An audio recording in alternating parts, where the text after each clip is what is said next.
welcome to Colombia News. Our top story this Friday evening, an event that has captured the attention all over America. The Unasur summit taking place in Bariloche, Argentina. The main topic, the U.S. military agreement with Colombia.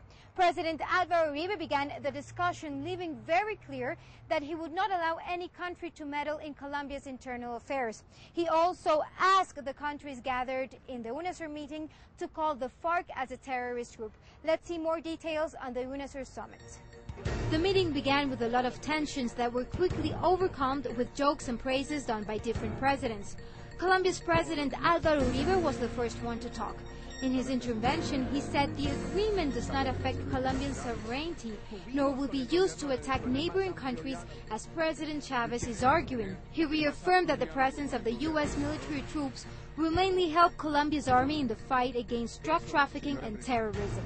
After Uribe's speech, it was time for the intervention of others. Uruguay, Peru, Ecuador, and Venezuela asked Colombia to show and explain the document elaborated by Washington and Bogota.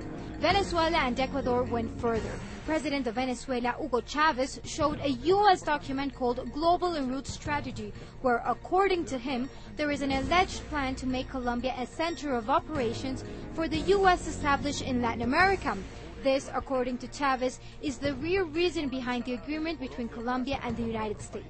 The U.S. government, through a spokesman from the U.S. State Department, responded from Washington saying the document is a white paper on global route strategies in case of natural disasters and humanitarian aid.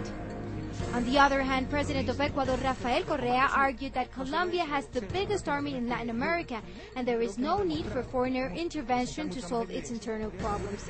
He also said Ecuador is the only victim having to face the FARC invading his territory, and that the FARC is a Colombian problem that should be solved by its government. Uribe then responded that Colombia is conscious of the big problem it must face, but is only asking his neighbors to share responsibilities and work together in the fight against terrorists.